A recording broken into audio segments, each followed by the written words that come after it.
Welcome back, folks, to the Get a Grip on Life podcast. On today's show, I have Phil Johnson. We're going to get to him in a second, but for right now, I want to thank you for listening to this. But have you ever thought about starting your own podcast? You ever wanted to create digital media?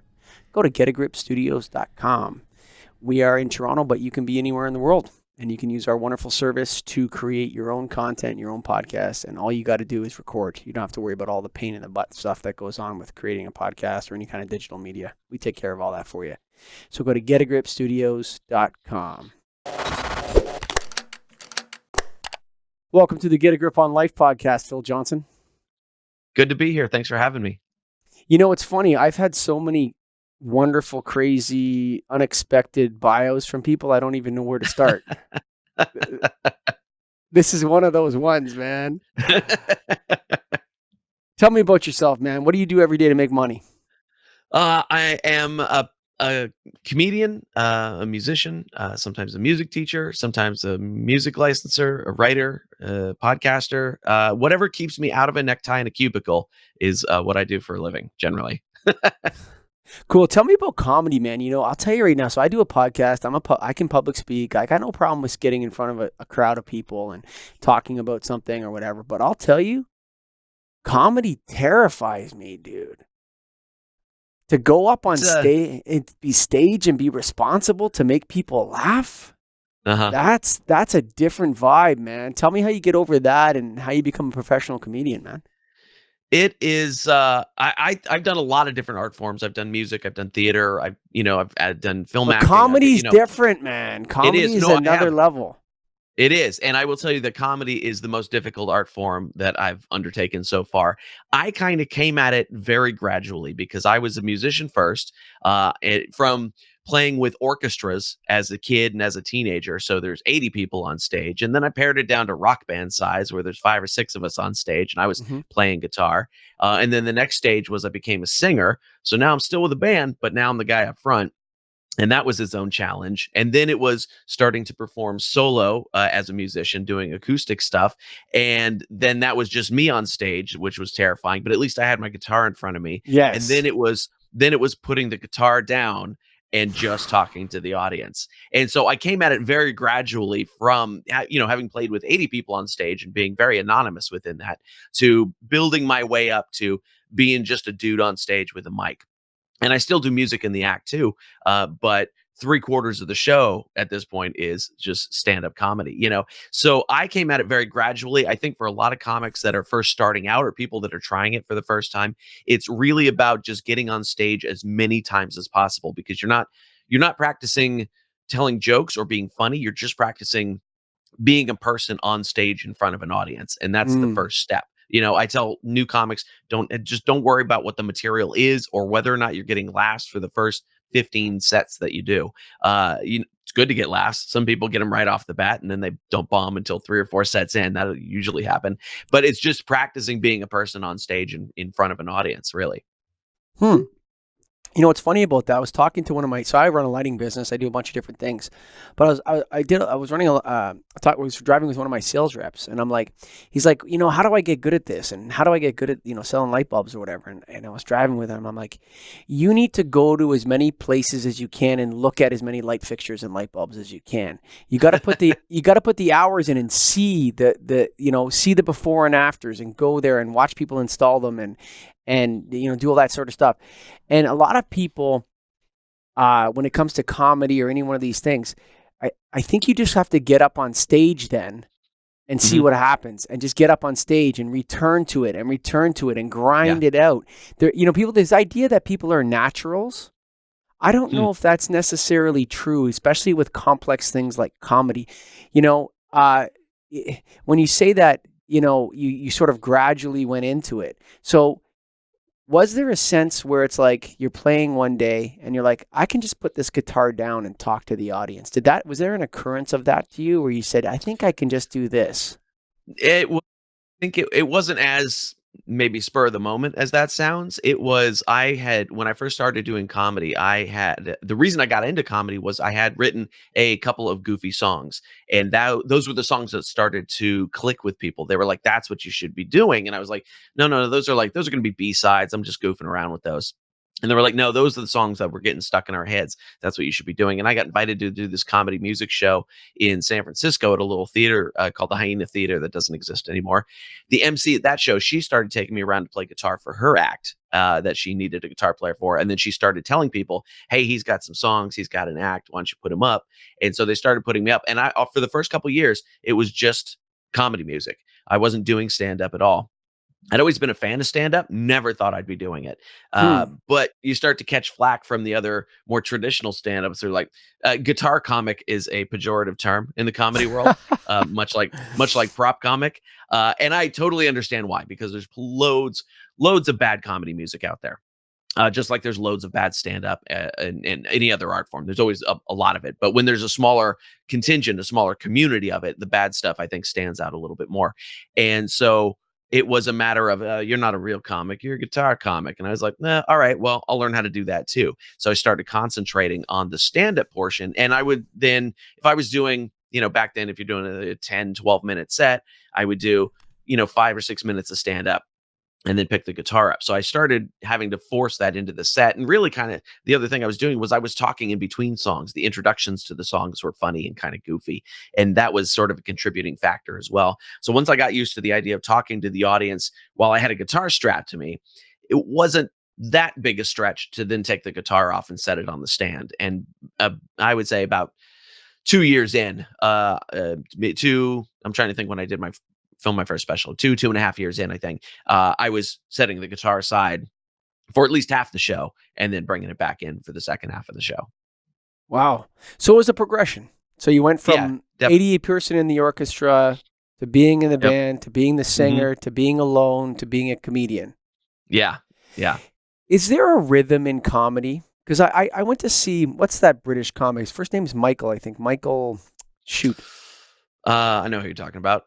He's kind of like his last name. He's a white guy, Michael, and he's kind of like a middle-aged comic. He talks about being a parent. He's hilarious, okay? But I went to see him live, and it was the first time I saw, like, I was in a big theater with I've been to Yuck Yucks and stuff like that. And there's nothing, I like Yuck Yucks, but I find, in Yuck Yucks you get a lot of crude stuff that's not done well, and then crude that's not done well is kind of like offensive, whereas crude that's done well is hilarious, right?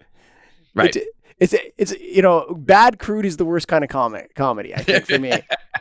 It's like, oh, dude, you're just being gross and stupid, and so. But anyway, first what happened was I went to the show, and then this guy comes out who's like a good comic, but I could see it's like this guy's here to warm the crowd up, to get them kind of into the vibe a little bit. Sure. Right? Yeah. So he comes out kind of casual. He's making jokes. The other comic's a little bit late. I'm only here because he's late, and this kind of stuff. And it's a show, right? So everyone starts to laugh.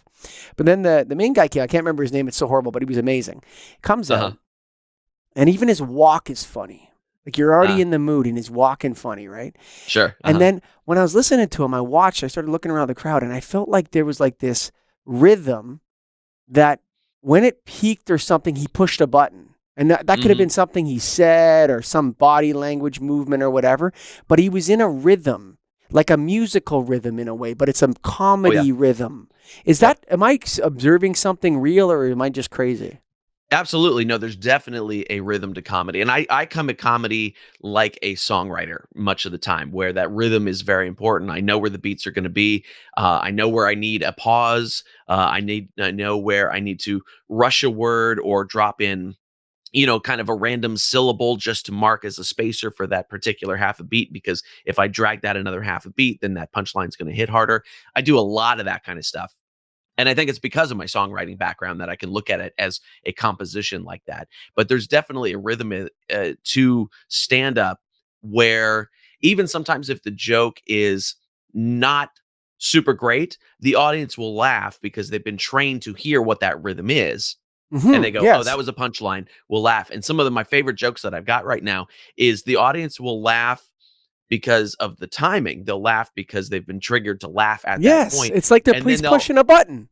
Yeah, but then they'll laugh again when they actually get the joke. They'll get a deeper layer of the joke, and I get a second laugh off of it. And so it goes, ha, ha, and it kind of gets bigger as it goes. Those are my favorite jokes right now. And I don't know exactly how I managed to write them or just do them. But I've noticed it on this new show that I'm doing where they laugh because they were triggered, and then they get the next layer and they laugh again. It's so much fun. You know, it's funny because you ever, I don't know if you ever studied Greek mythology or Sophocles or any of those Sure. sorts of things. And you have like the stage, but then you have like the crowd, I don't know what they call it, where it's like they chant, right? And there's this Okay. play between the revelers chanting and the actors on the stage, and the Mm-hmm. revelers chant this. And it's almost like comedy is almost like a participatory art between the audience and the comedian. Yeah, very The much so. audience is participating in the joke, and they're Right. almost, I don't know, it's such a fascinating art form. I think it's probably way more technical than Mm, than people think it is, but it may be yeah. beyond human comprehension. How's that? I think it's not beyond comedian comprehension because we Okay. think about that stuff a lot, and we think about crowd chemistry and That's what I mean writing the laugh so that you're not stepping on the laugh and ending it too early, or it's not petering out too much before you get into the next joke. So it's really about controlling the energy of the crowd and just keeping them going. People will sometimes tell me my show is like a roller coaster where I take them up, there's a bunch of energy, and then I'll bring them down for a little bit so they can rest for a second as we ramp up into the next rest. thing, Interesting. you know? Yes. And so, because if you just go, go, go, go, go, go, go, go, they get Yes. tired.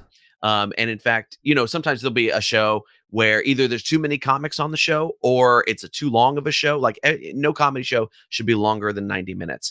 Mm. Because if you push them past that, I've gone on where, it's 2.5 hours into the show and now I'm the headliner. And it's Mm. so difficult because comedy is exhausting for an audience if it's done well. It Um, is. Yes. which Yes. it should be. You should be exhausted. I mean, the science has shown that comedy, laughter, and music actually trigger the same brain chemicals as sex, and so you should be exhausted by the end of the show if I'm doing my job right. Sure. So riding that wave and learning how to focus the energy of an audience is really a big, big, big part of the job. And I put up a YouTube video years ago where I took the same joke from two different shows on the same night at the same venue. I think it was playing in Prim, Nevada, which is like right on the state line outside of Las Vegas. Sure. It was a casino gig. We had two shows that night. In the first show, gangbusters, just like I could do no wrong. In the second show, they were stumbling in, already drunk and partially asleep. And I Mm. took the same joke done exactly the same way for both audiences, and I played them side by side, and I put it up on YouTube to show the audience how important their role in the show is. Sure. Because they'll often come in like, all right, let's see, impress me kind of thing. And Yeah. so they've got to have some skin in the game. They've got to be a willing participant to be there and be Huh. open-minded to what's going to happen for it to really work. What is it, the old adage, it's funny because it's true. Mm. How like are comedians sort of like playing the court jester to a democracy where everyone's the king or something? What is it about that? Cuz when you're laughing, you're usually laughing at yourself partially. Yeah. There's I mean, there is that type of comedy. It's it's funny because it's true stuff. Mm. There's also what I try to do is you have to start in reality. There's got to be some sort of believable reality to where you're going with the bit. And then where you go from there can go into the unreality. In fact, it's usually better if it goes into some sort of exaggeration. Like Because the cell phones with anthropomorphic cell phones with weight issues. right, yeah, exactly. So that one was I can't even remember the setup for that bit, but I think it was reviewers talking about the new cell phone is real sexy or something like that. And so then your old flip phone is in there doing little flip phone crunches Yeah. because and so yeah, so you can take it into unreality or exaggerated reality. And what I find oftentimes with newer comedians is that they will do the story and they'll stick with the reality, and it's funny. But when you push it past that into a little bit of absurdity, I can't talk today. Absurdity, Bu- bu- bu- bu- bu- bu- and a little bit of exaggeration. That's when it starts to really get funny. Eddie Izzard is a great example of that. He'll start with some historical topic, and then it eventually turns into him doing a Latin gibberish conversation between two Romans or something like that, where it's Sure. completely unreal, completely exaggerated, but it starts in that kind of real place. And then you just have to trust that they're gonna go with you on the journey. And they don't always do it, but that's the task at hand. When you say social satire, are you taking any political stances in your comedy? Mm, Are you commenting, like, are you trying to point the audience towards maybe some of the hypocrisy? I find that there's, like, on this show, I try to appeal to people in some ways, and at times I want to change their minds mhm, about us. Like, I feel like somebody's wrong about a specific thing they're thrusting on. They're convinced that, this is this and it can't be any different. And I try to find a mhm. way to make them look at it. And I do that by being deeply interested in them and by listening to them first and really trying to fully understand what they're talking about. Because I think half the time when people are arguing, it's because they just don't understand what the other person's trying to say, right? Certainly, yeah. It's not like you actually disagree. You're just, you're pulling out your label book really quickly and labeling that person Right, before you get a chance. Oh, yo, you're a left wing pinko. Oh, you're alt right adjacent, or they're, you know what I mean? They're trying to pull out a label on you, and then they're going to get their backs up and validate their egos or whatever. And so right. I try to draw people into a place where they're accepted and they're honored as a human, and then perhaps I can say, what if we looked at something a little bit differently? Why don't we look at it this way? Right? Why Right, is Donald right. Trump popular? Oh, Mm. I don't understand why anyone could like the guy. Really? Really? You can't understand it all? Like, really? Come on, let's look at it this way. So, I mean, but I don't say that to them. I just kind of draw them in, or whatever. Sure. You say you use social satire. Do you ever try to point out hypocrisies to people? Do you ever try to take it there? I I do in a way. I don't do much overtly political Sure. comedy. I think there's one joke in the new show that is and it's a throwaway line, but it is fairly overtly political. And then I had one other one that I think I'm going to save for another show that I haven't been doing lately. And I always, as a worldview, I try to live as an example. I'm Okay. going to be a good example to whoever's around me, and some of those people are going to pay attention and go, oh, I like what that guy's about, and model themselves around some of those ideas. Other people are not going to get it at all. I can't go into a show and be preachy. I play a lot of different venues in a lot of different places for a lot of different kinds of people, Mm-hmm. and so my job is to still entertain those people. Hmm. And so I can't be preachy about it, and some comics will do that, but it doesn't work for me. So I go in more as, I'm going to be an example of what I think is the right way to look at things. And Mm. people who are coming to a comedy show, in 80% of the cases, are coming because they want to hear that comedian's point of view on the world, Hmm. whether they Yes. agree with it or not.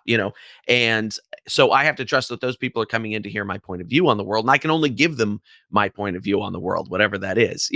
And I'll try to kind of play both sides, but they can suss out what my politics are without me having to explicitly talk about it, you know because I discuss race, religion, sex, all that stuff comes up in the show, and my point of view is pretty apparent in those bits. And so Hmm. I don't have to do a Donald Trump joke or any sort of political joke for them to know what my politics are. I've got an Asian girlfriend. I live in the San Francisco Bay Area. I talk about having black friends. They know what I'm about without me Sure. making a Donald Trump joke.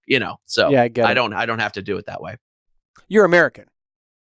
Certainly, yes. Yeah. Yeah, yeah. Yeah, I Okay. live in San Jose, California. Yeah. Yeah, it's funny because it's interesting because when you go overseas and you travel, I travel with Americans a lot in Europe and that, and Americans and Canadians to Europeans are largely indistinguishable from one another. But Canadians really know the difference between Americans and Sure. Canadians, and I don't think Americans know, but they know there is a difference. Yeah.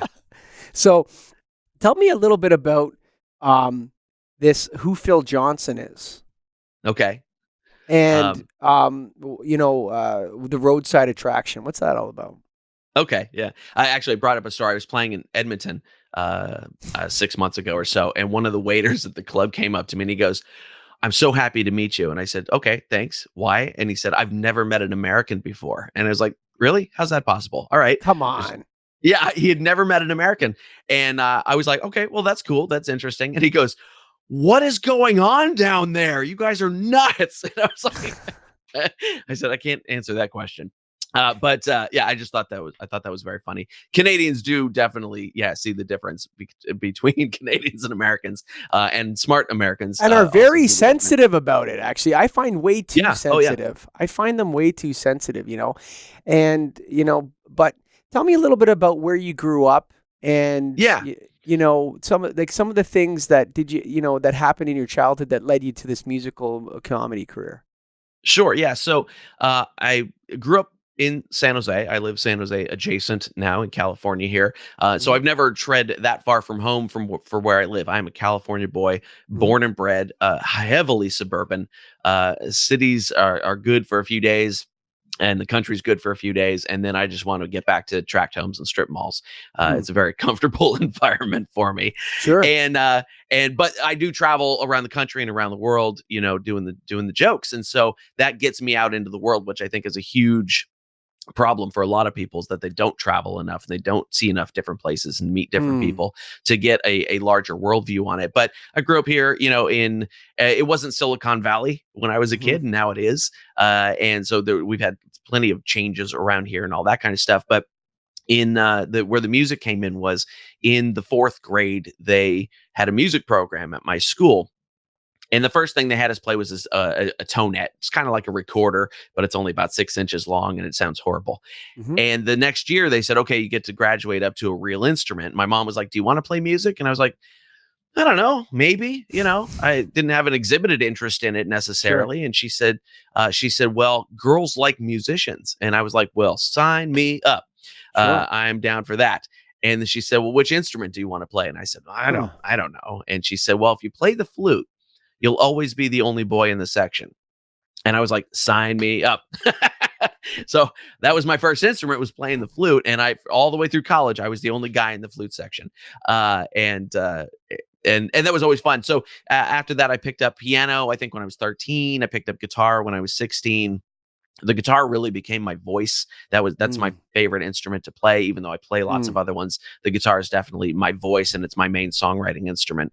And I think people have to experiment with a few instruments. Some people will be like, "I took piano as a kid and I didn't like it, so I never played a musical instrument again." But I always find that people have to experiment a little bit to find out what their voice is. Mm. My brother plays all the same instruments that I do, but he's a pianist. That's his voice. And so there's that experimentation. The guitar became my voice. And so as I got into my teenage years, I started listening to rock bands, and my friends were getting me into all the metal bands and the metal scene and all that kind of stuff. And when you watch enough of that stuff, you go, "Man, that looks really fun. I would like to do that." Um, for most people, that's a fleeting thought. For me, it was, no, I think I really want to do that. And all the way through high school, I did not do that. I didn't Mm. even play in the school orchestra until my senior year. And they were like, "Where have you been the last 3 years?" And and so when I got to college, the way I this is bizarre, but the guy that I started Roadside Attraction with, who was the bass player at the time, he and I were dating the same girl, and she introduced us and said, "You guys should be in a band together." Neither one of us is with her anymore, and but That's we funny. met. Yeah, we met, and we were like, "Okay, this Hey, is I'm this." cheating on you with this guy, but you need to really meet this guy. He's Yeah, it great. was. That was the even dumber thing. We all knew. And Okay. and so he and I sat down and talked, and we had a very limited musical worldview at that time. And I said, "All right, what kind of band are we?" And he said, "Well, what do you mean?" And I said, "Well, are we this kind of band?" And I played like a Metallica riff. I said, "Or are we this kind of band?" And I played like a Motley Crue riff. That was like the extent of what was in my brain at the time. And he That's goes, not "The that second far one." apart, man. I It really mean, isn't. No. I mean, to metal fans, they're worlds apart, but okay. for other people, it's not. And he goes, "Well, the second one." And I said, "Great."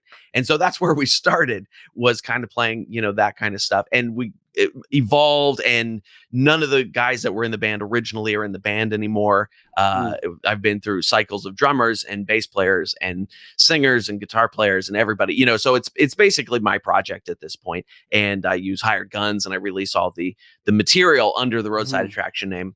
mostly because I have a trademark on it that I need to Great name, maintain. man. Great Yeah, name. thank That's you. a great name, man, for sure. It took a lot of names. We were a lot of names before we settled on that one. I think we were Yeah. Brimstone for 2 weeks. We kept running into names that other bands already had, that kind of stuff. But yeah, so I own a federal trademark on it, and so I have to keep using it in order to maintain that trademark. So most of the stuff now comes out as Phil Johnson and Roadside Attraction when it does come out. But that was the origin story, and the band now sounds nothing like it did then. Now, all the comedy music stuff that I do, I can do with the band when we have Mm. that opportunity. The full studio singles that come out, that's full band stuff, but it's got all the jokes in there and things like that. So it's different. It's kind of fun. I have a blast with it. It's interesting. There's two ways I want to go here. One of them is I'm going to do the simple one first. Okay. I think your mom's right. I think the number one thing chicks dig is a rock star. Number two, professional athlete. But Okay. like I gotta go with rock star. I think girls think rock stars are hotter or better than professional athletes. I think it's number one thing is rock star. No, I Could be. can't think of anything more. I think your mom's right about that. But the second thing is a little more serious. How old are you? Just to remember me asking. 46. You're 46. So we're about the same age. We're both Gen Xers, okay? Mm-hmm. And I was having a conversation with my dad the other day, and we were talking about this. And I'm like, look, you had John Lennon, I had Kurt Cobain. Big differences between those two guys, okay? Sure. Try to see it my way, whatever, and Kurt Cobain blows his head off. When Kurt Cobain blew his head off, I remember the day when I found out. I remember I was on the bus. I was on the bus on the way to school. My buddy gets on the bus at a stop down the road. He comes up to me, goes, "Holy shit, man, Kurt Cobain's dead." And I'm like, "What?" Yeah, I was in grade 11, and I had my grungy shirt on over top of my school uniform with my Converse shoes that I changed in the locker at school and everything else. And that moment was very impactful to me. There was something about that really changed my worldview when he did that. And now the music that comes out now, I find is very reflective in a way. I think music reflects the zeitgeist, or is ahead of the generation in a way. There's something about the music of a generation that is projecting what's inside them, or something that's going on. With Kurt Cobain, there was some depression. There was something going on in the society that was negative.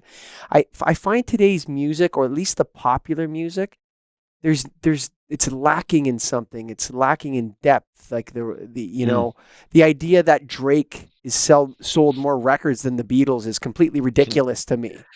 Yeah. Like, I'm not hating on Drake here, but I find every one of his songs sounds the same. Yeah. Are we in the middle of a crisis with popular music or with the youth?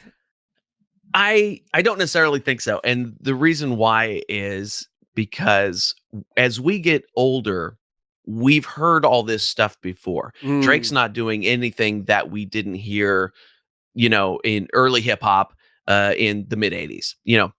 I mean, it's a more modern version of it, but if I were a 13-year-old just discovering hip hop music for the first time, I would probably be all over Drake because it's new and it's exciting. Because when you're listening to Baby Shark before that, Yeah, sure.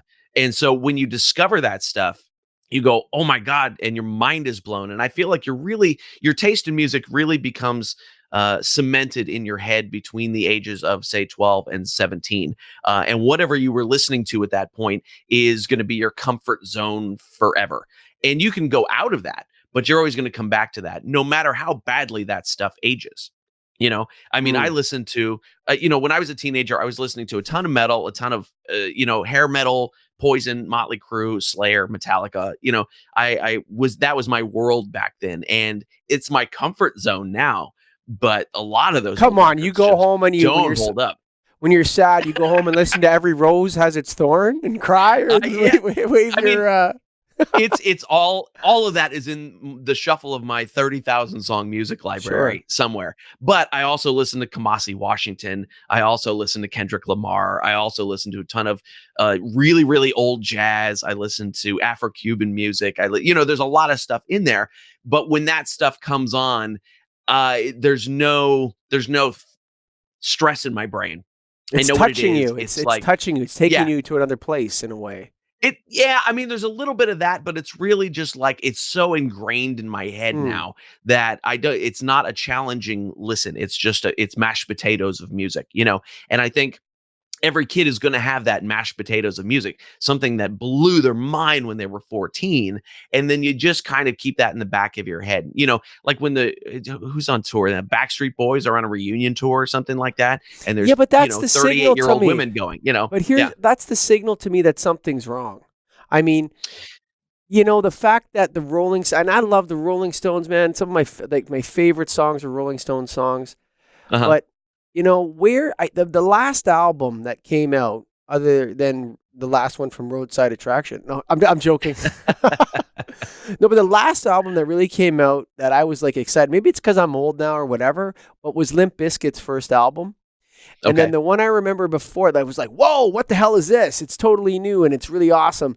And then before that, it was Appetite for Destruction for Guns N' Roses. And I don't have a Mhm. positive memory of the grunge era. I want to expel the grunge era from me. If I never listen to, Nevermind album again, I'm good. Yeah. I don't, the Soundgarden, Stone Temple Pilots, a lot of those songs were very depressing. Yeah, sure. Definitely. That era, the whole era of music is dark. Yeah. But and as a 41-year-old, I don't hear anyone coming out hot like that, like they did with those albums, man. Like just smashing onto the scene. Is it because I'm old or am I observing something that's actually legit? Well, I mean, I think when you say you're old, what you're assuming is that you're not interested in new music. And I think Yeah, most people, they go, "Oh, I'm old. I'm not interested in new music." And that's not it at all, because I force myself to go out and find new things to listen to because sure. that's my nature. I need to keep up Well, with you're what's also a going on. professional, right? You're a Right. professional And so I musician. need to, I mean, Elton John is a great example. Elton John has his assistant give him a list of every new album that comes out every week. And then he goes and makes check marks and says, go get all those albums for me. And Mm, so he's looking at new releases every week and keeping up with what's going on. And I'm not that in depth with it, but I do try to keep up with what's going on because, but the problem I run into because of my age is that I've heard it all before. hmm. There's still only 12 notes, and a pop song is a pop song is a pop song. And when I hear a song that's got vapid lyrics, that, are you just kind of go, all right, it's fluff. I have to remember back to when I was 13 and some of the stuff that I was listening to that was total fluff at the time. But because it was new to me, it was blowing my mind. And then when I heard it the next dozen times after that, I go, oh, okay. So this band, Greta Van Fleet, if I wanted to listen to Led Zeppelin, I would listen to Led Mm, Zeppelin. And mm. I get it that people are mind blown by those guys because they hadn't heard Led Zeppelin or they hadn't heard Led Zeppelin done in a long time. And that's fine. They're discovering it. And eventually they're going to discover Led Zeppelin and go, oh, I understand where they got that from. And I always like to do that with an artist. I want to go, where was all that coming from? And I'll go backwards and listen through their influences and things like that. So I think the age thing is just because we've heard it before and our brains have heard vapid before and we're a little bit more grown up and we want something a little more grown up as far as our lyrics go. But that vapid pop music isn't for us. It's for the kids who need to get their mind blown the first time. Mm. Not everybody can come into the world of music as a Henry Rollins fan, and and just because if you do, you're ruined forever. You're not going to Sure. be able to go backwards to Black Eyed Peas and enjoy that at all. Yeah, I mean that'd be tough. Yeah. What about live music? It's hard to find live music in Toronto. I mean, it's there, but Is it? yeah, I mean it's I had a couple places, but I mean in Nashville, you go to a place like Nashville, and you can just walk down the Mm. street and go bar hopping all night and hear amazing Yep. live music, and it's just so much fun to walk around in Nashville and go to different bars and that one street. I don't know what it's called. Have you been there? I'm sure you've been there as a musician. I only once and as a comedian. There you go. I haven't really done Nashville yet, but I need to. Yeah. Yeah, but I mean, there isn't that. You have to go to a place and watch that live music, and then you're done for the night. And now, or Mhm. I mean, if there is live music, it's cover bands. Right. It's not people Yeah. doing originals. Um, It's that's very city dependent.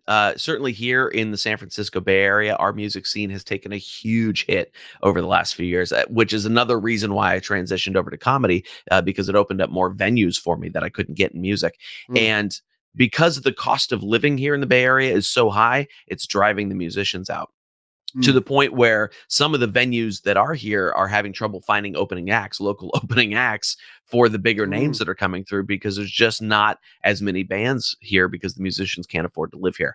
I have managed through transitioning to comedy and having lots of different income streams to be able to live here and maintain a household here, which isn't always easy, but we managed to do it. And so I think the cost of living, any place that's going to be expensive to live in is going to have a tougher music scene. The other part of it is Silicon Valley is Silicon Valley. We're overrun with engineers who are working 18 hours a day, and everything is very much focused on getting their job done. I mean, Google does not want their employees to go home. I live 20 minutes from Google headquarters. And if you work there, you don't have a reason to go home. There's showers, there's food, there's gyms, there's massages.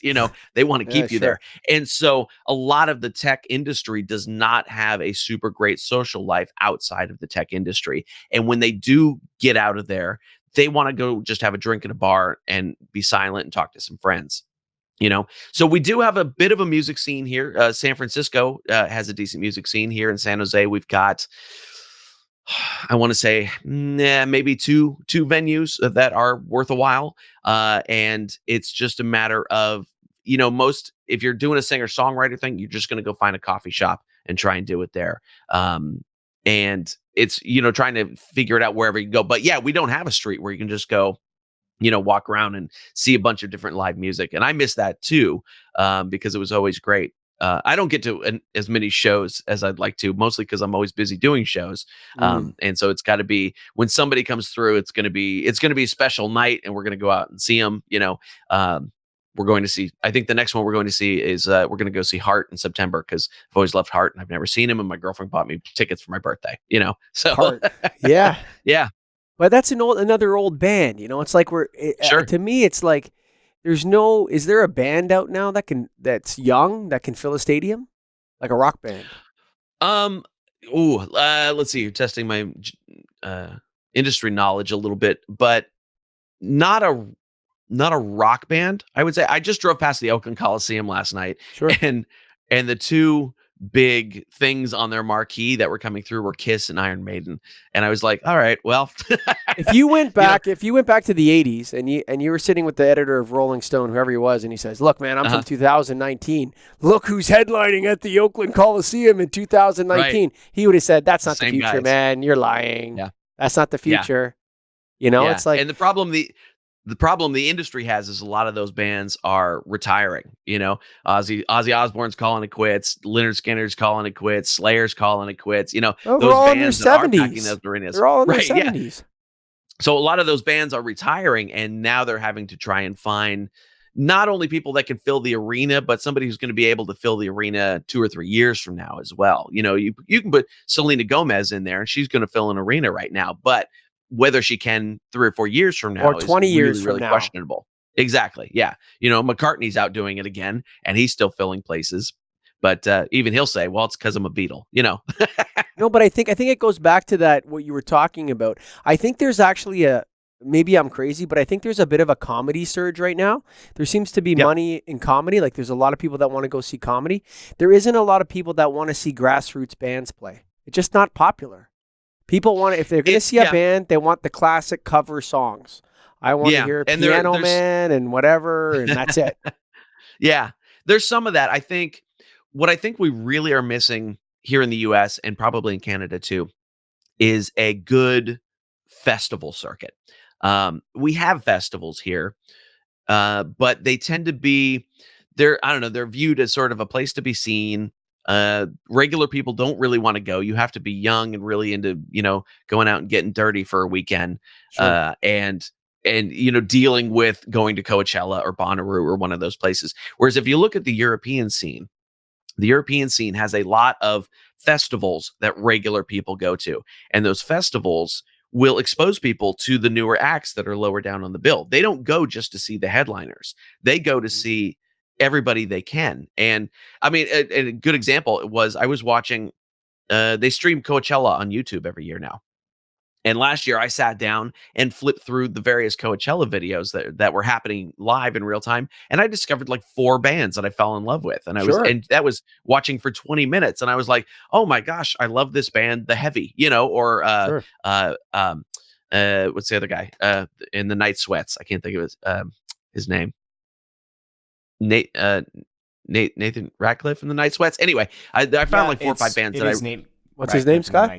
Nathan Ratcliffe and the Night Sweats. Son of a Night bitch, Sweats. get me a drink. Yeah. Oh, absolutely. Yeah.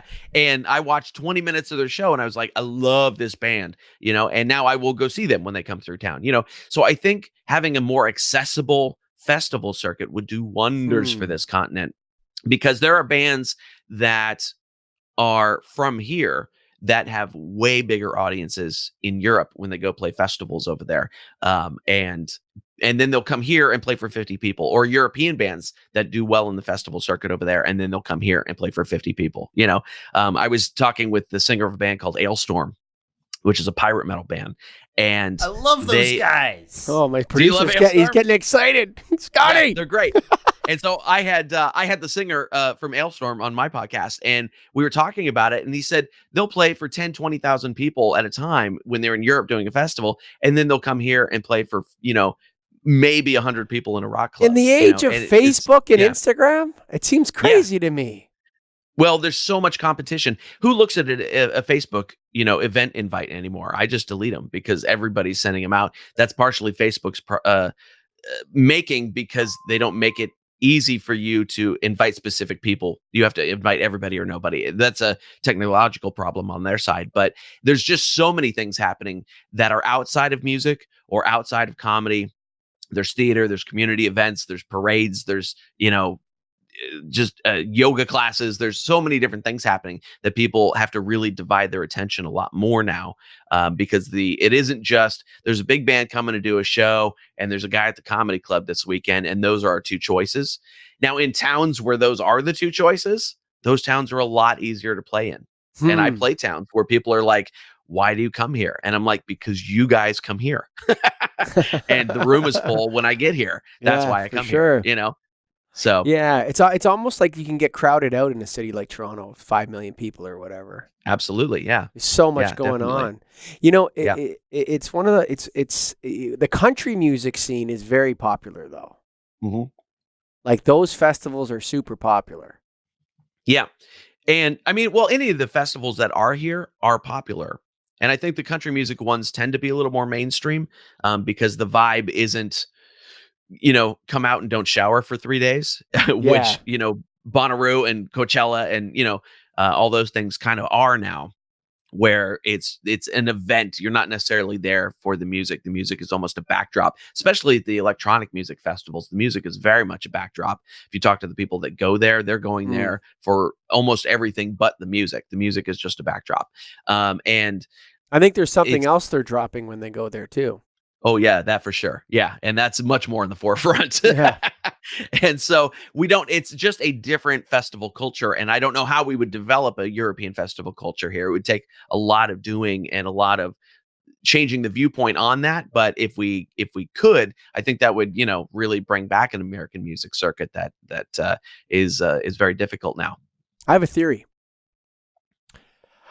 I think that people, and don't get mad at me when I say this, because I'm sure that you write music all the time, okay? Uh-huh. But I think there's a window to write your good music, the songs of your life. So, for example, the Rolling Stones haven't put out a song like Beast of Burden in 40 years or whatever. I think there's an age range where you're maturing into a man or a woman, and you're meeting the love of your life, that first person that breaks your heart, you having your kids or whatever's happening.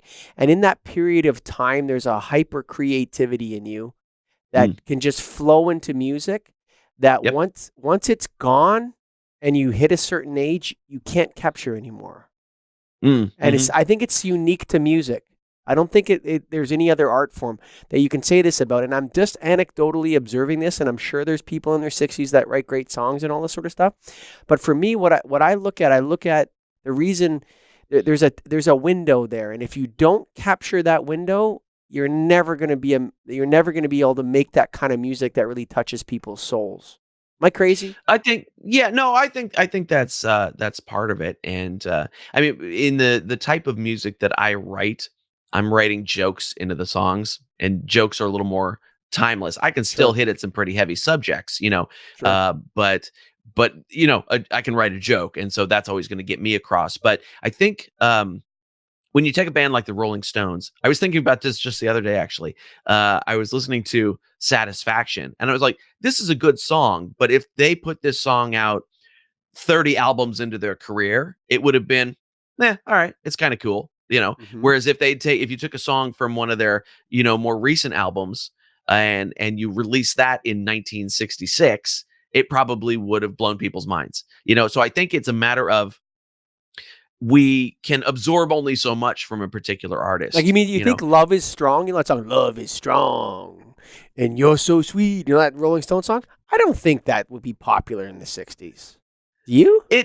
Yeah, I mean, honestly, I haven't listened to a lot of their more recent stuff, but I think there are, it's not so much that I think it's a timing issue more than anything. If you've got a new group that is doing something that's kind of cutting edge, even if the song itself isn't that great, it's going to blow some minds, and then they can move from there. The reason a song like Satisfaction blew people's minds is because the riff is good, and nobody had really written that riff before. It's a super basic riff that's been done 1,000 times since then, but they got there first. Had somebody else gotten to that riff first, maybe the Rolling Stones wouldn't be the Rolling Stones. Maybe the Rolling Stones stole it from a band. Who knows, right? Maybe they heard it first somewhere else, and they played it. Could be, yeah. I mean, they did lock Keith in a hotel room or something to write that song, if I remember the story right. But that was what he came up with, because they were a cover band when they started out, and their management forced them into writing some songs. So I think it's really a timing thing. I mean, one of my favorite artists ever is Prince.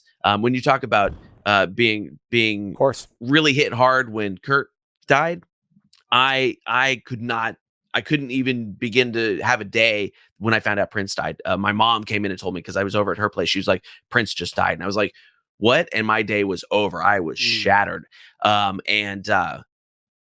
With somebody like him, you go back to everybody, the mainstream fan is not going to know anything of his past 1986, maybe 1987. And the stuff that he did, the stuff that he did in the 90s was fantastic. The stuff he did in the 2000s was fantastic. Sure, there's a lot of stuff in there that's not fantastic too. But if you take a song like Endorphin Machine, had he put that in 1984, it would have been ultimately cutting edge. Nobody would have ever heard it before. And if you took When Doves Cry and put it in 1997, people would have been like, yeah, okay, it's pretty cool. So I think it's really more of a timing issue more than anything. My band used to do Endorphin Machine on stage as a fun cover, and people would come up and go, oh my God, did you guys write that? And we're like, oh, no, fortunately, we didn't no. write that. That's a Prince song you've never heard before, Yeah, sure. I'm going to go home and listen to it, actually. Timing issue. Yeah, that whole album, it's called The Gold Experience. It's fantastic. I think it's from like 96. Yeah. Okay, I'm going to throw another theory of mine at you, Phil Johnson. All right. Ready for this one? I think there's something to the writing of albums. Instead of this quest for a chart topper or quick release, I think there's like, even so I something crazy happened. My wife's like, I want to get a record player. I'm like, why do you want a stupid record player? I don't want a stupid record. I got everything on my thing. It's all digital. It's like, no, let's just go get a record player. So we went out and we bought this old Marantz amplifier, and we have the Yamaha record player and the big speakers in our living room, right? Uh-huh. And then my wife kept cruising Kijiji to look for records for sale. And all of a sudden somebody was moving and, come get my crates of records. And this guy had the Beatles, David Bowie, everything in there, and she gave it to my wife for $100 Canadian, so that's like $70 American. And it was wonderful. Okay. So we have 400 records of the Rolling Stones, Bob Dylan, David Bowie. Some of them are scratched, but anyway, you put on one of these albums, right? And there's like something to I never really liked Led Zeppelin that much until I listened to the whole album together, the whole side. And Yep. then it kind of made more sense to me, you know? Yeah. And I think people don't put out an album anymore. They don't come out with like a mean something. Like the White Album there's something in this that's bigger than each song that we're trying to Hmm. do with our music and our art. And it's funny because I was talking to my partner on the lighting podcast, and we're doing a bunch of different shows now and all this sort of stuff. I'm starting the life show and this sort of stuff. It's like I told him we need to put out an album. We need to put work into what we're doing and structure the reasons why we're doing it, so that it can last and that there's more to it than just the one hit song. I think there's something to putting out a musical album that we don't have anymore, and there's something to listening to a musical album that we don't have anymore, that we've lost. Hmm. Yeah. Would you agree with that? Yeah, I would totally agree with that. I love albums. And in fact, anytime if I'm listening to a new album, I will listen to the album top to bottom first. And then I will put it in my library and, let songs shuffle through and things like that. If Sure. I'm just listening to music, I put the library on shuffle and just go to town. But when I'm going, okay, like I just discovered Lizzo. They were playing one of her songs before one of my shows at a casino, and I was like, "Oh, this is a pretty good jam. I got to go find her." So I brought up her new album and I listened to it top to bottom. And I was like, I have to do that first because I got to hear what they're about. Sure. And you can do that more easily in an album format. The reason the album format is not as strong as it was is because it's just a change in the business model of the music industry, because we are always fighting for attention. And so if you take you release an album, you're going to go tour on it for a year and a half or 2 years. Then you've got to write another album, record another album. Slipknot is putting out a new album and they haven't had one out in 5 years.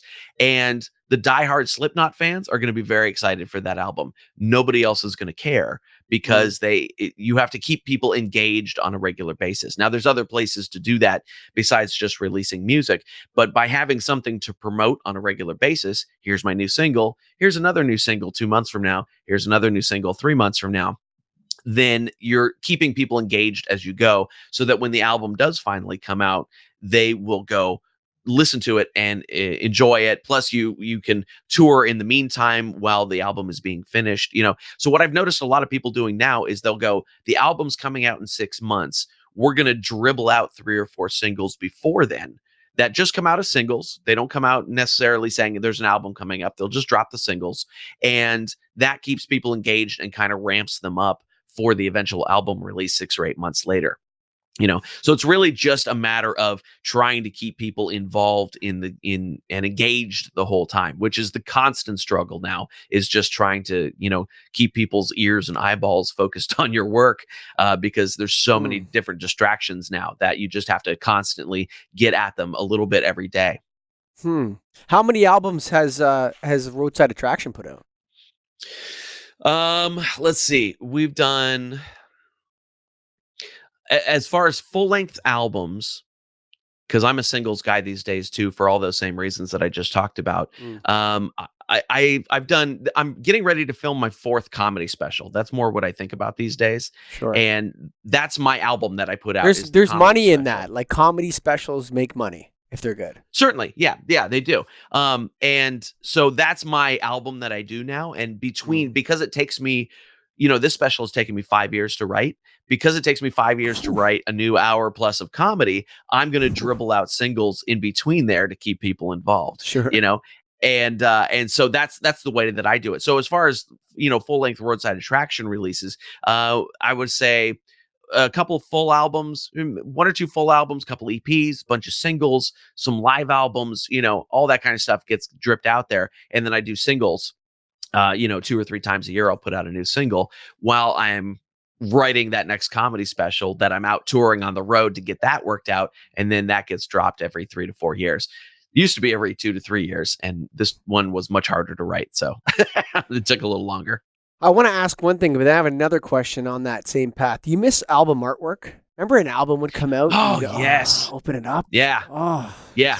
Yeah. You open it up and there's like artwork and you're looking at it and you're listening to it. And, just there was something to that era. We can't recapture it because it's gone. Like, there's no, we're reminiscing with, in days that cannot be recaptured in a sense. It was a time that passed, but man, album artwork used to be so important. Even CDs used to come with like sometimes a really thick book Remember that? Yeah, yeah, You pull yeah. it out and it's got all sorts of things in there and you're trying to figure out what it means. And oh man, I do miss those days. I But do too.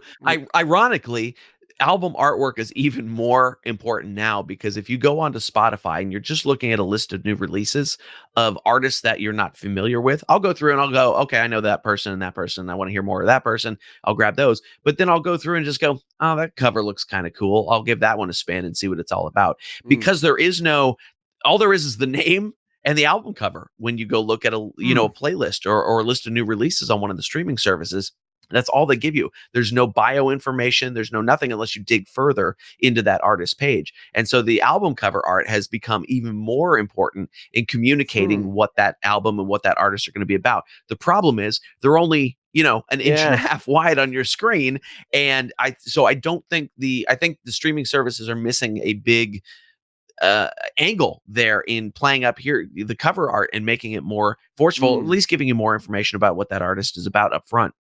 But there's only so much screen real estate that they're dealing with, so that makes it difficult.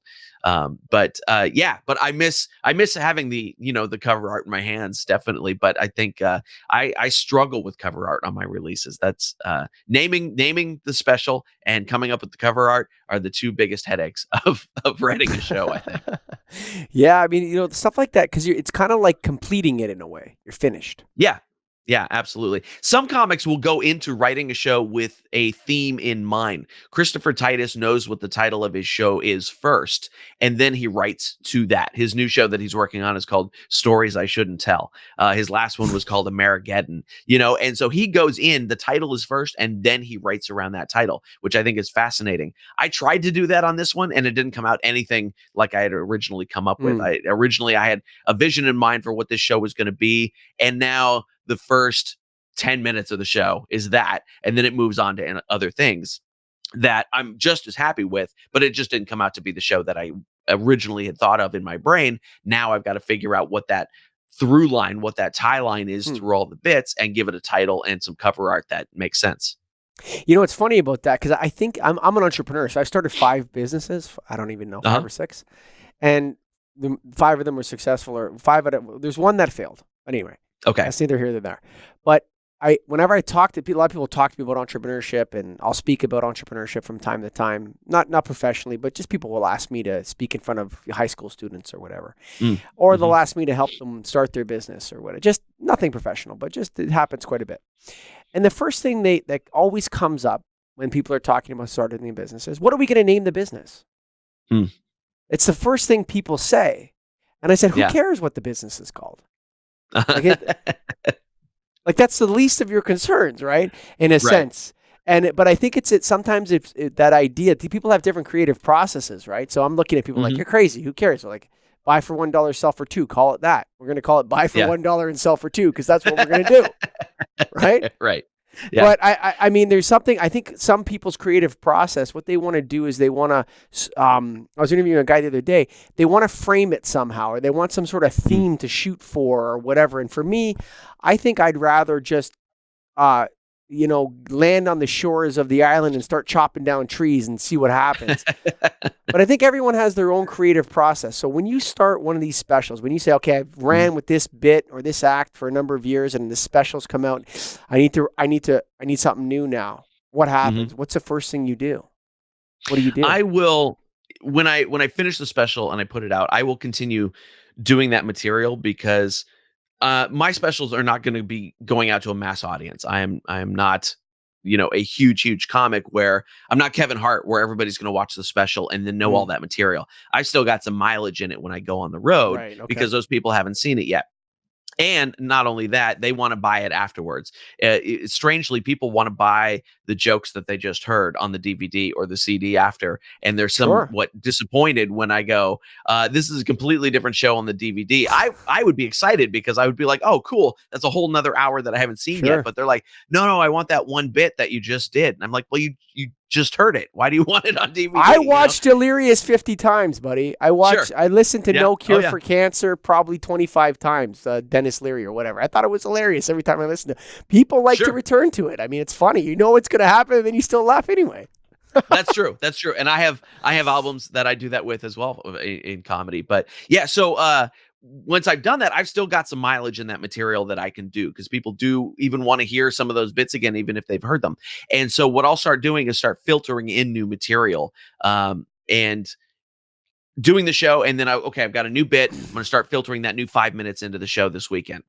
And I'll get that working. And then, a month later, I'm going to filter a new 5 minutes in and get this bit happening, and then over a series of 2-3 years, then I've cycled through all of the material. I've cycled all the old material out and the new material in. And then I go, okay, here's my show. Let's put it on film and start that process again. So even right now, I've got the last 6 months of this has been rewriting and focusing on the material that I'm filming next month to make sure that it's perfect.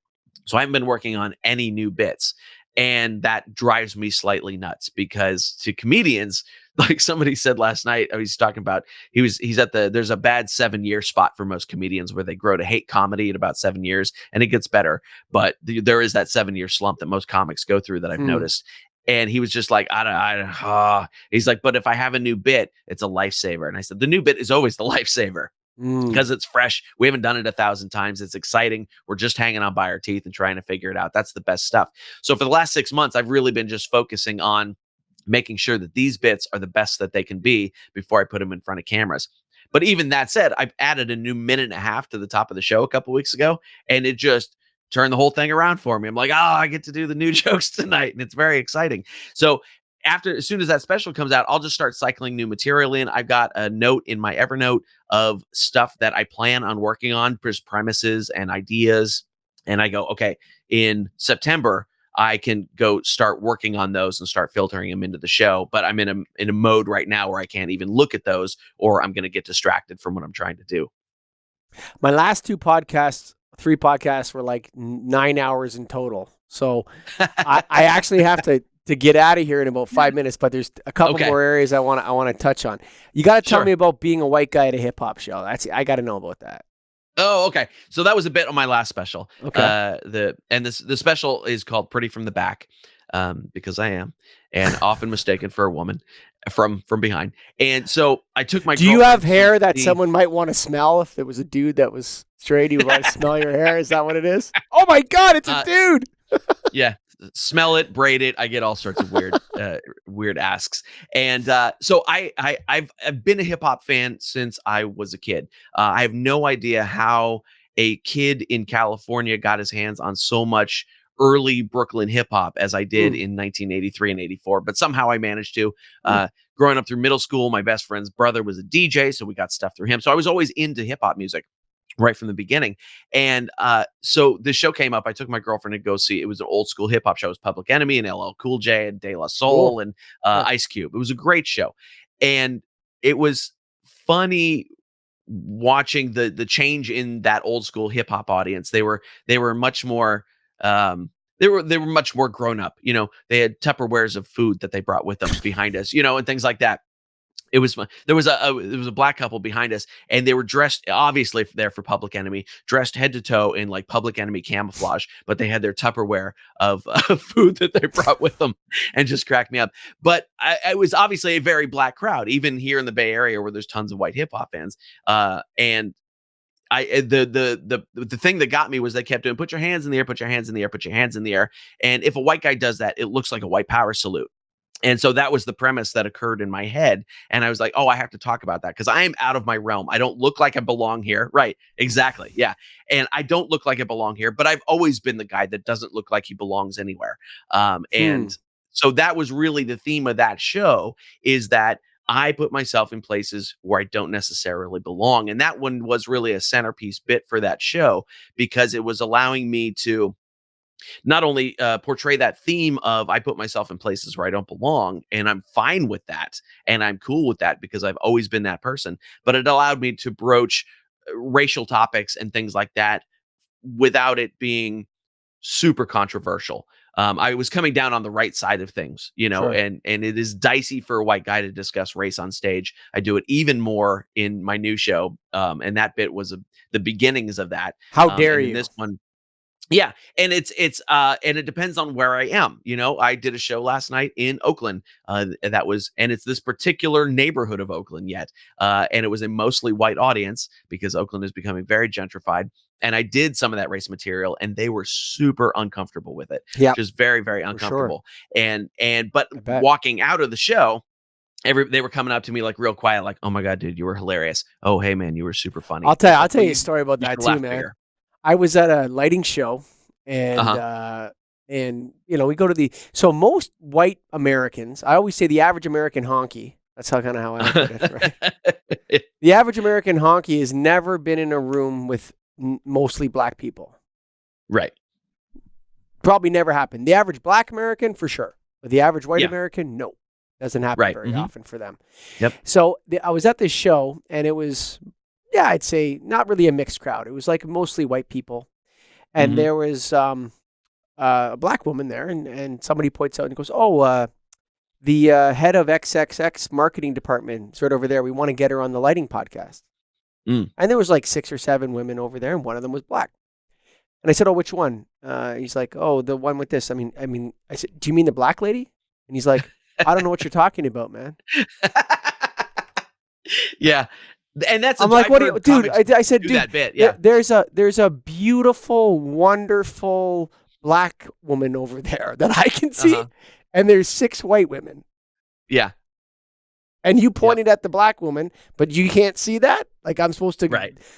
dive into this Big Brother double talk Yeah. And nonsense with you?" that whole I don't see color thing is very passe now. It's a joke. But it's yeah, I've encountered all that same stuff. And the funny thing is that when people come out of my show, it is the people that I'm doing jokes about.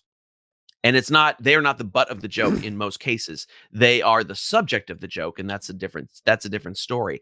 But Mm. when I do the jokes about my Asian girlfriend, Asian people come out and go, "Oh my god, I love those Asian jokes. They were so true. I loved all that." When I do the jokes about the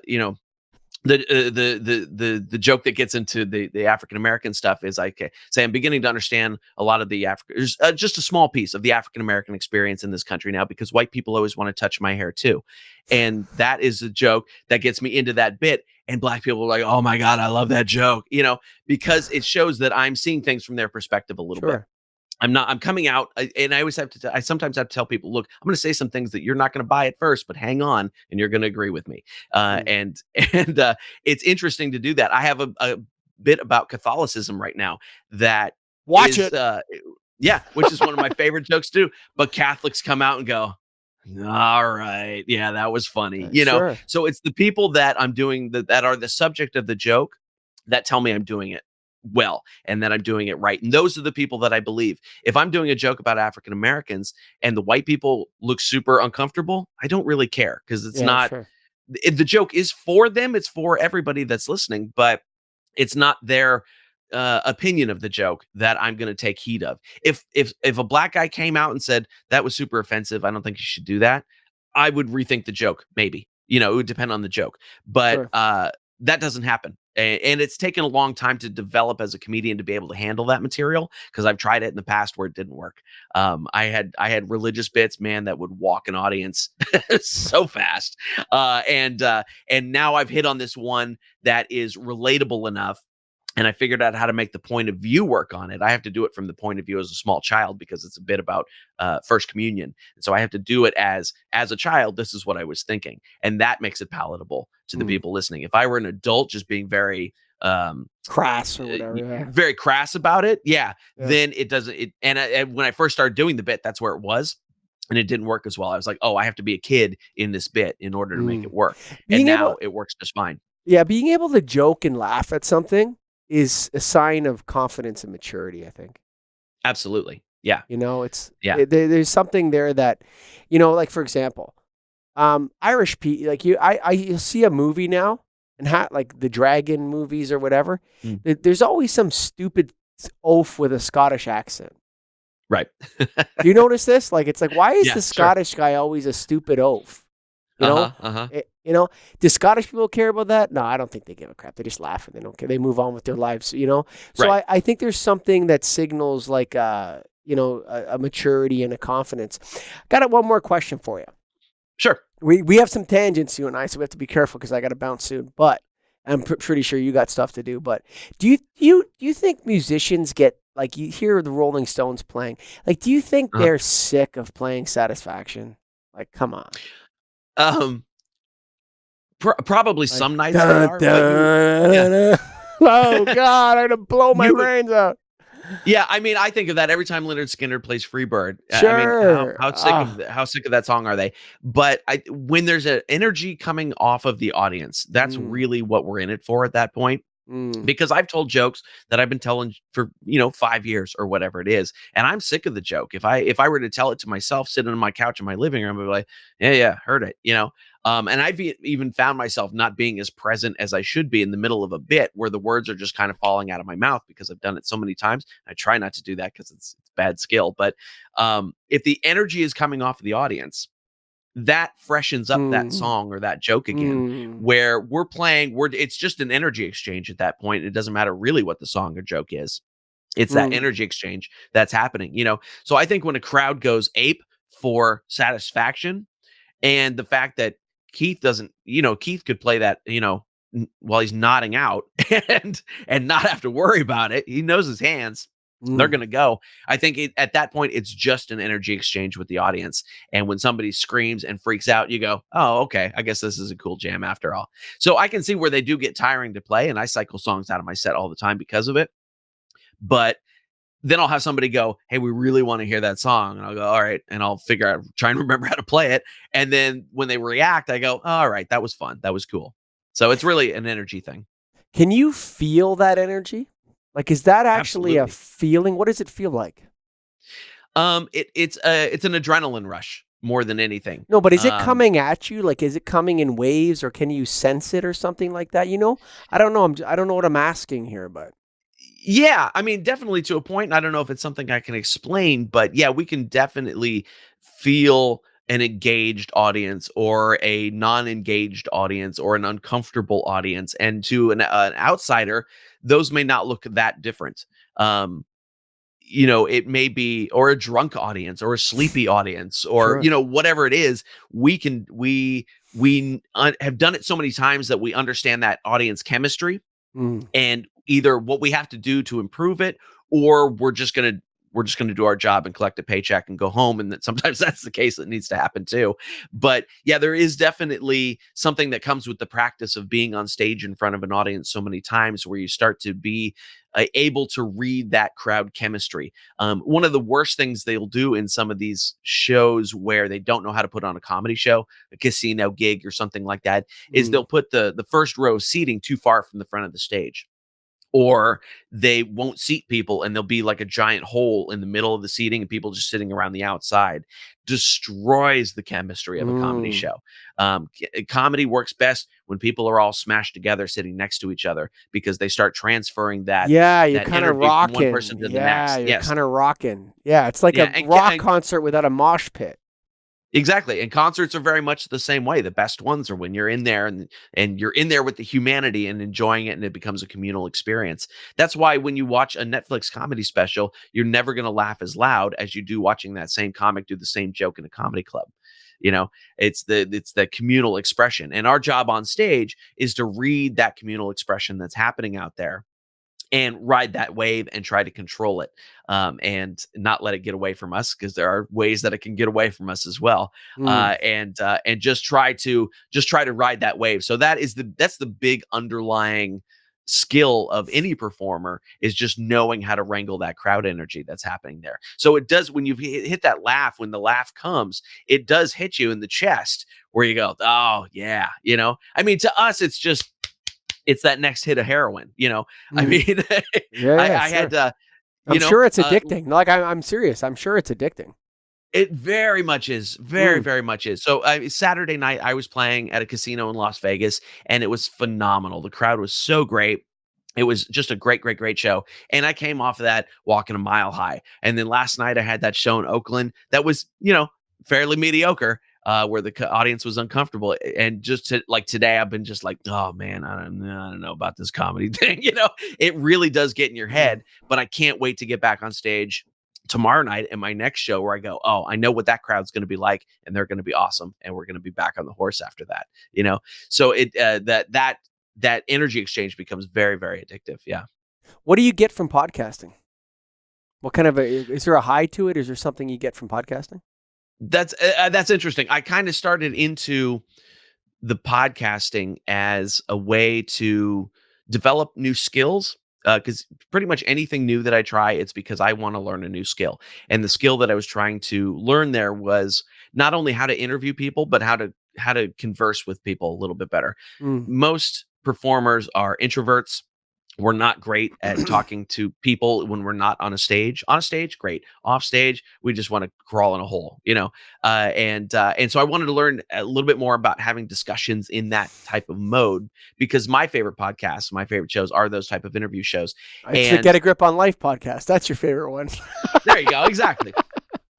And so I wanted to do something like that so I could learn that skill. I also wanted to be able to learn the skill of putting out a produced something every week, and making that happen. And so that's what I went into it with. I also wanted a new platform to promote my other work from. And so there was that happening. And so I had all these little skills that I wanted to learn. And I thought, okay, let's do that. Now, I'm not sure when this particular show is coming out. Do you know when this particular show is coming out? Scott, what, a week? Maybe a week? 2 weeks, maybe? 2 weeks? That's 2 too weeks. long. Okay. All right. Well, then I can say here that I will be taking a break from podcasting for a while, and I'm not announcing it on my show until next week. But you guys are playing this after that, and because it's become a time burden. You guys know how long and how many man hours go into putting out a weekly show. Yeah, and for sure. I'm doing it all on my own pretty much, and just the rustling up guests for a very, very niche kind of show becomes more difficult. And so I have to concentrate on some other things. I'm doing some traveling in the fall, and I was just like, I need some of that time back. So I'm actually handing my show off to another host who's going to keep it going, which is fantastic. Because you or him, you know what you guys should do? You or him should go to getagripstudios.com. For all your podcasting needs. No, it's tough, man. You know what? People think, listen, the impression of podcasting to the average person walking around is, hey, man, you download this app on my iPhone. I got the Joe Rogan experience the next day. Right. No, it's not that easy, man. It's a lot of work. There's prep time. Finding guests, finding sponsors, editing shows. I mean, Scott's with me full time. Like, he works for me full time. It's a full-time job for him. Yeah. And we put out my show is roughly 45 minutes once a week, and I will spend 6 to 10 hours a week just putting that 1 hour together. Yeah. Yeah. And not only that, though, but I mean, now it's video. Like, now you almost have to have a video podcast. It's getting there. A lot of people hate it when I say that. Like, the true podcasting traditionalists are like, no way, man, it's audio only. Nah. Sorry, bro. I mean, 50% of Joe Rogan is watched on YouTube. 50% yeah, now. Exactly. Yep, exactly. So I guarantee I will be getting back into that at some point. But I was just running out of room on my list of hours during the week to do it. And it's been super fun. I've met amazing people that I would never have had the opportunity to talk with or meet. And that's everybody from, people that a lot of people have heard of to people nobody's heard of. And they're just fascinating people that I've had the chance to talk with. So for that, I mean, the discussion part of it, that, sitting on a call with somebody for, 45 minutes or whatever, has always been the fun part. It's all the other stuff that is a little bit of a drag. And even I enjoyed that because it was a learning experience. And now it's just time to move into something new, but I'll definitely be back in podcasting at some point. Yeah. For me, I agree with all of your reasons. Like, to me, it was a learning experience. I wanted to learn to better convey my ideas in a way that wasn't argumentative, that was convincing. And on this show, I don't know if I don't even remember what we talked about, to be honest with you. But no, I mean, like, it's like a lot of it's a blur. You know what I mean? Like, we're just talking. And but there's something going on in my lizard brain where I'm learning and I'm absorbing your worldview, and I'm forcing myself. Not for, I mean, you're an interesting guy, but like, what I had to do was stop wanting to say what you think and listen to other people, really, truly listen to them. And how often today do we get the opportunity, Phil, to sit down and talk to one another for an hour and 18 minutes. Exactly. So rare, man. Very And much so. Just riff off each other. And there's a rhythm to podcasting, man. Good podcasts have a conversational rhythm to them that, I'm trying to learn. And after 300 or so episodes that I've done in lighting and life and all these different podcasts I do, I just feel like I'm now in A-ball. You know what I mean? Mm-hmm. Yep. And I'm aiming for the pros. I'm coming for you, Joe Rogan. So, coming for you. But yes, I have to. I'm sure you have process. I have to go. Tell all the people listening to this that made it to the end where they can find your music and your comedy. Sure. So PhilJohnsonComedy.com has everything, or RoadsideAttraction.com. Either it'll come up to the same site. I'm on all the streaming services. So just put Phil Johnson in there, and you will come up mostly with me. Also with some other little R&B guy that put out 2 albums who had the same name, and sometimes the evangelical philosopher who I keep trying to beat in the Google results. Check him out too, actually. Yeah. So Phil Johnson and Roadside Attraction. If you just Google those names, and I will come up. Loads of releases out there. The new special will be out sometime in the fall. We're filming it on August 16th in San Diego. And just Google Phil Johnson Comedy, and it will come up. Facebook, Instagram, Twitter, all the places. And if you want to hear the podcast that I will be no longer hosting by the point that you are listening to this, it's at underthecrossbones.com. It's all about pirate fandom culture all over the world. Thanks, man. Thanks for coming on. Thank you. If you want to start your own podcast like Phil Johnson did, you go to getagripstudios.com. Of course, if you're he gave you all the places you can find his show, but we will link to them on our website as well. So if you're on the website right now, just slide down a little bit to the right, and there will be all of Phil Johnson's stuff. But hey, if you're dreaming about podcasts and you heard him say it, it's a lot of work, man. It's tons of work to do a podcast, actually. I have a full-time producer. So if you don't want to have all that and you just want to do a podcast, go to getagripstudios.com, call up Scott, and he'll help you out. Thanks to Phil Johnson, and thanks to you. Most importantly, I'm grateful to you if you've listened to this and for liking it or not liking it, good or bad comments. I love it all. Thank you for listening.